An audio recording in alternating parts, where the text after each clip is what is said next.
মানে মোৰ ফাদাৰেতো হেৰি কৰে, খেতি কাম কৰে, মাজে সময়ে কামলাও যায়, খেতিয়ক মানুহ আৰু উপৰিও কামলা চামলা দি চলাই আমাৰ ঘৰ। আমি ফেমিলি মানুহ টোটেলি 7জন, 3টা ভনী আৰু 2টা ভাই। তো মোৰ ডাঙৰ ভনীটো বিয়া হৈছে আৰু আমি 4জন আছোঁ। চবেই পঢ়া শুনা কৰি আছোঁ। বহুতো অলপ কষ্ট কৰি চলিব লগা হয়।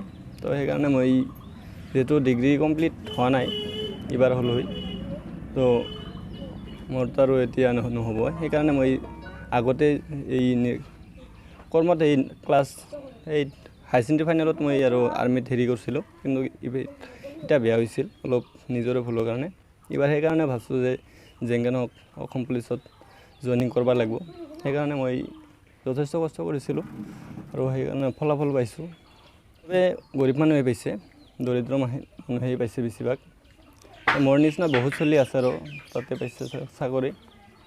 তো এতিয়া আৰু বহুত ভাল খবৰ যে ভাল কথা যে আমাৰ চৰকাৰে এইবাৰ মানুহ চাই তাৰমানে নিজৰ যাৰ যোগ্যতা সেই চাকৰিটি পাইছে।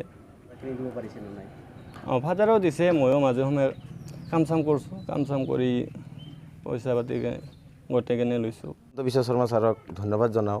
এই ক্ষেত্ৰত কোনো গাফিলতি কৰা নাই। যিয়ে নহওক যিখিনি মানুহ মানে শিক্ষা অৰ্জন কৰিব পাৰিছে সেই হিচাপত খুব ভালে কৰিছে। সি আজি আমাৰ গাঁৱৰ নুৰে নবী আহমেদ তেখেতকো চাকৰিটো দিয়াৰ কাৰণে মুখ্যমন্ত্ৰীক ধন্যবাদ জ্ঞাপন কৰিছোঁ। আমি বহুত কষ্ট কৰিছোঁ, হাজিৰা কামো কৰিছোঁ, বহুত কষ্ট কৰিছোঁ। কষ্ট কৰাৰ পিছত আমাৰ অসম চৰকাৰে যদি আমাৰ ছোৱালীটোক চাকৰি দিছে, আমি অনেক ধন্যবাদ জানিছোঁ তামাক। আমিও সুখী হওক। এইকাৰণে আমি অসম চৰকাৰক আমি আবেদন জনাইছোঁ। সময়মতে কিতাপ বা বাকী বস্তু কিনি দিব পাৰিছে? সময়মতে কিনি দিব পাৰি নাই, আমিও অনেক পৰিশ্ৰম কৰিছে। এইকাৰণে আমাক খুব অসুবিধা গৈছে।